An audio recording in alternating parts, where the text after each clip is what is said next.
Wilson Oviedo, estoy cursando la materia de mediciones eléctricas. En esta noche le voy a hablar de los métodos de medición de la resistencia eléctrica, pero antes de eso voy a dar un pequeño concepto de lo que es la resistencia eléctrica. La resistencia eléctrica es cualquier cuerpo que se opone al paso de una corriente, impidiendo así el libre flujo de los electrones en un circuito cerrado. Método de medición de la resistencia eléctrica. Número 1. Este método lo vamos a utilizar implementando solamente un voltímetro y un amperímetro. Hacemos circular una corriente eléctrica a lo largo de la resistencia desconocida y colocamos los dos instrumentos de medición. Los valores que nos arrojen los instrumentos de medición lo vamos a sustituir en la ley de Ohm, que nos dice voltaje es igual a intensidad por resistencia. El voltaje, su unidad voltio, la intensidad, su unidad amperaje, y la resistencia, la unidad en ohm. Despejando a R, tenemos que resistencia va a ser igual a voltaje sobre intensidad. Los valores que nos arrojaron los instrumentos los sustituimos aquí y nos dará la resistencia, el valor de la resistencia desconocida. Este método posee una exactitud de 1 a 2%, es decir, que no es muy conveniente usarlo cuando se requieren medidas exactas. También tenemos aquí dos configuraciones para conectar el dispositivo. En la configuración A, si la resistencia interna del voltímetro es demasiado alta, tomará solamente una pequeña parte de la corriente que circula por la resistencia y nos podrá dar un resultado erróneo.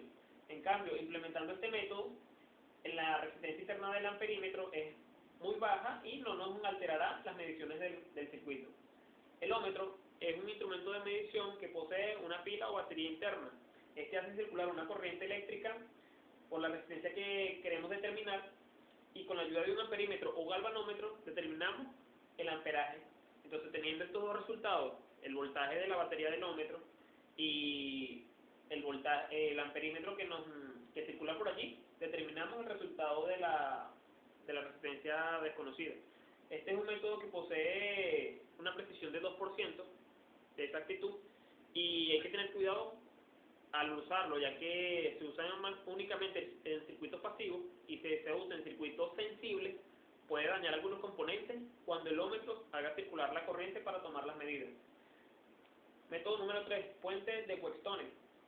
Este es un puente que consta de 4 ramas, consta de 4 resistencias conectadas entre sí. 3 resistencias las tenemos que conocer los valores nosotros y la resistencia desconocida que no conocemos. Se hace circular una corriente eléctrica y muchas veces se utiliza una resistencia variable que, variando su valor, logramos que entre C y B no haya circulación de corriente, es decir, que haya un voltaje nulo. Entonces, ya obteniendo este resultado, teniendo el valor de las 3 resistencias, implementamos esta ecuación. R desconocida va a ser igual a R1 por R3 sobre R2. Y usando los valores de estas 3 resistencias nos va a dar el resultado de la resistencia desconocida. El puente de corriente alterna consiste en 4 ramos, muy parecido al puente de Wheatstone. Posee una fuente de excitación y un detector de cero. La fuente suministra un voltaje en corriente alterna y básicamente trata de lo mismo, de igualar, de que el voltaje entre C y B sea nulo, y se logra moviendo las ramas del dicho circuito. Código de colores. Las resistencias poseen en su cuerpo, las resistencias grandes, unas bandas de colores. Esto es para determinar su valor.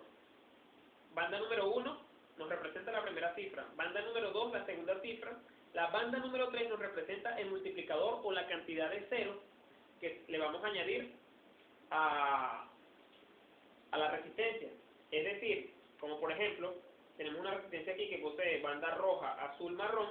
La banda roja es el número 2, que está aquí. La banda azul es el número 6. Y luego el multiplicador, que es la banda marrón, que sería que el multiplicador es por 10, le añadimos un 0, y tenemos que la resistencia equivale a 260 ohms. En el caso de la resistencia de 5 bandas, se implementa de la siguiente manera. La primera banda va a ser una cifra, la segunda otra cifra, la tercera otra cifra, quedando la cuarta banda como multiplicador. Y la última banda es la tolerancia. En la primera resistencia tenemos una tolerancia de más o menos el 10%, es decir que este valor 260 puede subir un 10% o bajar un 10%, pero se mantendrá dentro de este rango. Y este valor nos da como resultado 4.760 ohms, que llevándolo a una unidad más grande es 4,7 kiloohms.